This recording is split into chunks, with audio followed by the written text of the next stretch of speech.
Hello friends, you are welcome. In this video, we will discuss about demonstrative pronouns here and some special usage of this, that, this, does here. How to use demonstrative pronouns in the sentences and how many ways demonstrative pronouns are used in the sentences. All of these we will try to learn in this video. Now, first of all, we will try to learn what is demonstrative pronoun. Demonstrative pronoun को हिंदी में प्रदर्शनात्मक सर्वनाम भी कहते हैं. अब हम जानें कि सर्वनाम किसे कहते हैं, डेमोन्स्ट्रेटिव प्रोनाउन किसे कहते हैं. प्रोनाउन इंडिकेटिंग द पर्सन और things is called demonstrative pronoun. वैसे प्रोनाउन जो किसी पर्सन या थिंग्स को इंडिकेट करता हो उसे हम डेमोन्स्ट्रेटिव प्रोनाउन कहते हैं. आप कह सकते हैं indicating pronoun is called demonstrative pronoun. Indicative pronoun कौन कौन से हैं? This, that, this and those are demonstrative pronouns. This, that हमारा सिंगुलर फॉर्म है और दिस डज प्लूरल फॉर्म है. दिस का प्लूरल फॉर्म दिस होता है और दैट का प्लूरल फॉर्म डज होता है. दिस, दैट सिंगल पर्सन या थिंग के लिए इस्तेमाल किए जाते हैं किसी वाक्य में, और दिस डज हमारा प्लूरल फॉर्म है. इसका प्रयोग किसी वाक्य में हम प्लूरल पर्सन या थिंग्स के लिए करते हैं. जैसे दिस इज ए पेन, यह एक कलम है. अब कलम की ओर हम इंडिकेट करके बता रहे हैं कि यह क्या है. This is a pen. That is a book, वह किताब है. तो यहाँ क्या कर रहे हैं, हम इंडिकेट कर रहे हैं किसकी ओर, बुक की ओर. तो we indicate toward the book that is a book, that is my book. These are pens, those are my pens. तो यहाँ क्या करते हैं हम, दिस सिंगुलर है, इसके लिए हम इज का प्रयोग किए. दिस क्या है, प्लूरल फॉर्म है, इसके लिए हम प्लूरल वर्ब आर का प्रयोग किए. आगे हम समझेंगे कि this, that, this, those adjective pronoun भी है. जैसे हाँ तो friends, this, that, this and those are also adjective. This, that, this and those क्या है, डेमोन्स्ट्रेटिव एडजेक्टिव भी कहलाते हैं. लेकिन किस परिस्थिति में इसे हम एडजेक्टिव कहेंगे और किस परिस्थिति में इसे हम प्रोनाउन कहेंगे, इसके बारे में हम चर्चा करें. When this, that, this and those are used before a noun in sentences, that is called adjective.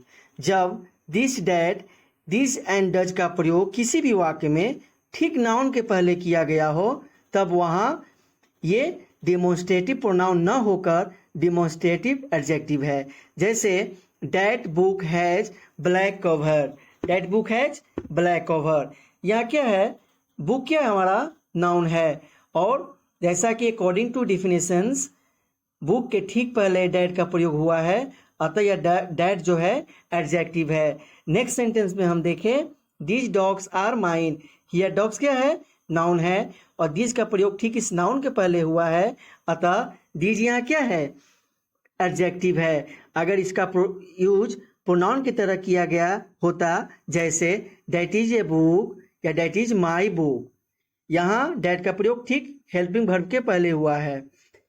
तो जब हेल्पिंग वर्ब के पहले हो किसी वाक्य में, तब वहाँ हुआ डेमोन्स्ट्रेटिव प्रोनाउन है.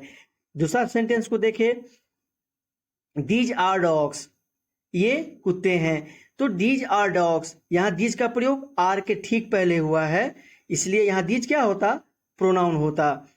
दीज एक प्लूरल फॉर्म है दिस का, इसलिए इसके साथ हम प्लूरल वर्ब आर का प्रयोग किए हैं. और डैट क्या है, सिंगुलर है, इसलिए इसके बाद हम सिंगुलर वर्ब इज का प्रयोग करेंगे या हैज का प्रयोग करेंगे. Student, this and this are used to indicate the near by person और थिंग्स. दिस और दिस का प्रयोग किसी नज़दीक वाले वस्तु को इंडिकेट करने के लिए किया जाता है। जैसे this is my book, this is my book. यहाँ क्या है, दिस, यहाँ बुक जो है, दिस का प्रयोग इस बुक को करीबी दिखलाने के लिए किया गया है। Next sentence, these are sweet mangoes, ये मीठे आम है। तो ये क्या है, नज़दीकी का बोध कराता है। इसका मतलब ये हुआ कि बुक एंड मैंगोज कर्ता के सब्जेक्ट के ठीक पास है। जो इसे इंडिकेट कर रहा है वह दूर नहीं है। जबकि that and those are used to indicate the outlying person और थिंग।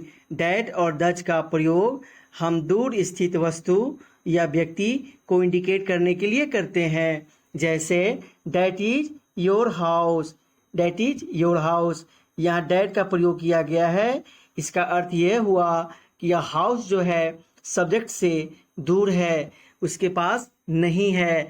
दज आर योर बुक्स, वे तुम्हारी किताबें हैं। ये बुक्स जो है सब्जेक्ट से दूर है, अतः दैट एंड डज जो है आउटलाइन पर्सन और थिंग्स को इंडिकेट करता है। डज हमारा क्या है, डैट का प्लूरल फॉर्म है, इसीलिए इसके साथ प्लूरल वर्ब आर का प्रयोग किए हैं। जबकि डैट सिंगुलर प्रोनाउन है, इसलिए इसके साथ हम सिंगुलर वर्ब इज का प्रयोग किए हैं। अब फ्रेंड्स, हम इसके कुछ स्पेशल रूल के बारे में जाने। Now friends, we will discuss about some special use of demonstrative pronoun as this, these and that, does। जैसा कि friends, according to rule number 1, this and that are not used the form of pronoun for human। किसी भी मानव जाति के लिए this that का प्रयोग हम प्रोनाउन के फॉर्म में नहीं करते हैं। Generally this and that are used for non living things. This and that का प्रयोग हम साधारणतः नॉन लिविंग थिंग्स के लिए ही करते हैं। जैसे दिस इज ए पेन, यह एक कलम है। दिस इज ए पेन, यह एक कलम है। पेन क्या है, नॉन लिविंग थिंग्स है। डैट इज माई रूम, यहाँ रूम क्या है, नॉन लिविंग थिंग्स है। हालांकि कभी कभी हम इसका प्रयोग ह्यूमन के लिए भी कर लेते हैं, जो कि उचित नहीं है। जैसे दिस इज ए बॉय कह देते हैं हम लोग, यह एक लड़का है। डैट इज ए गर्ल, वह एक लड़की है। या कहने को तो हम कह सकते हैं, लेकिन यह राइटिंग के लिए उचित नहीं है। जबकि फ्रेंड्स, दिस एंड डैट का प्लूरल प्रोनाउन जो है दिस एंड डज है, इसका प्रयोग हम ह्यूमन के लिए प्रोनाउन के रूप में कर सकते हैं। दिस एंड डज का प्रयोग living things and non living things दोनों के लिए किया जाता है। This and those are used form of pronoun for human and living and non living things also. This and those का प्रयोग ह्यूमन के लिए प्रोनाउन के रूप में करते हैं, लिविंग थिंग्स के लिए भी करते हैं इसका प्रयोग, और नॉन लिविंग थिंग्स के लिए भी प्रयोग करते हैं। फॉर एग्जाम्पल, दज हु लव द पुअर, वे जो गरीबों को प्यार करते हैं, आर लव्ड बाई गॉड, वे भगवान के द्वारा भी, ईश्वर के द्वारा भी प्यार किए जाते हैं। जो गरीबों को प्यार करते हैं उसे ईश्वर प्यार करते हैं। कहने का सेंस यहाँ ये है। दज मेरा क्या है, डैट का प्लूरल फॉर्म है, अतः यहाँ ह्यूमन के लिए एक प्रोनाउन के रूप में यूज किया गया है। नेक्स्ट सेंटेंस देखिए, these are my brothers. Brothers क्या है, ह्यूमन है, अतः यहाँ दीज का प्रयोग ह्यूमन के लिए एज ए प्रोनाउन के रूप में किया गया है। दज आर माई बुक्स, यहाँ बुक्स क्या है, नॉन लिविंग थिंग्स है, अतः इसके साथ दज का प्रयोग किया गया है। बुक्स हमारा प्लूरल नाउन है, इसलिए क्योंकि डज भी प्लूरल प्रोनाउन है, इसलिए इसके साथ हम प्लूरल नाउन का ही प्रयोग करेंगे। अब हम रूल नंबर 3 के बारे में जाने। Friends, we discuss about rule number 3। When we do not want to write the noun twice in a sentence, then instead of the second noun we can use that या does। जब किसी एक ही वाक्य में नाउन का प्रयोग 2 बार किया गया है, यदि हम उसे लिखना नहीं चाहते हैं, तब हम उस वाक्य में जो दूसरा नाउन है, सेकेंड नाउन है, उस सेकेंड नाउन के बदले में हम डैट या डज का प्रयोग कर सकते हैं। अगर सिंगुलर है तो डैट का प्रयोग करेंगे, अगर वह नाउन प्लूरल फॉर्म में है तब डज का प्रयोग करेंगे। It will happen only if of is used in the sentence. यदि वाक्य में ऑफ का प्रयोग किया गया है तभी यह संभव है कि नाउन के बदले हम डैट या डज का प्रयोग कर सकते हैं। For example, the climate of India is hotter then the climate of England. The climate of India hotter then the climate of England. यहाँ द क्लाइमेट की चर्चा वाक्य में 2 बार किया गया है, जो कि नाउन है। एक क्लाइमेट इंडिया का है, एक दूसरा इंग्लैंड का है। यदि हम दोनों क्लाइमेट को नहीं लिखना चाहते हैं तो किसी एक क्लाइमेट के बदले हम डिमॉन्स्ट्रेटिव प्रोनाउन डैट या डज का प्रयोग नंबर के हिसाब से कर सकते हैं। जबकि या कौन सा नाउन के बदले में करेंगे तो सेकेंड नाउन मेरा क्या है, द क्लाइमेट ऑफ इंग्लैंड। तो इसका सही यूज क्या होगा, the climate of India is hotter then that of England. यहाँ क्लाइमेट सिंगुलर फॉर्म में है, इसलिए इसके बदले में हम सिंगुलर प्रोनाउन डैट का प्रयोग किए हैं। Next sentence, the tea of India is better than the tea of Ceylon. यहाँ टी जो है, टी का प्रयोग 2 बार किया गया है, और सेकेंड टी जो है द टी ऑफ सिलोन, इसके बदले में हम डैट या डज का प्रयोग कर सकते हैं। यहाँ टी का प्रयोग सिंगुलर फॉर्म में है, अतः इसके लिए हम डैट का प्रयोग करेंगे। नेक्स्ट सेंटेंस में, the tea of India is better then that of Ceylon. The tea of India is better then that of Ceylon. Ceylon की तुलना में इंडिया की चाय अच्छी है। अब हम डज का प्रयोग करें।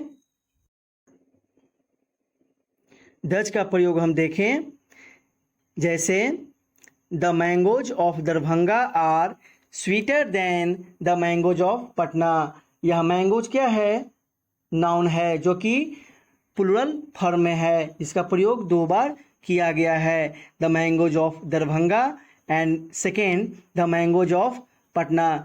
यदि हम इस नाउन को 2 बार नहीं लिखना चाहते हैं तो सेकेंड नाउन के बदले हम डैट या डज का प्रयोग कर सकते हैं। सेकेंड नाउन क्या है, the mangoes of Patna. Mangoes हमारा प्लूरल फॉर्म में है, इसलिए यहाँ हम डज का प्रयोग करेंगे। जैसे the mangoes of Darbhanga are sweeter than those of Patna. तो फ्रेंड्स, आप दिस दोज में डैट और डज का प्रयोग हम किसी वाक्य में जब 2 नाउन हो तो कैसे करेंगे, मुझे आशा है आप समझ गए होंगे। अब हम रूल नंबर 4 की चर्चा करें। Friends, rule number 4, if this and that come in the same sentence we use this for last noun and that for first noun.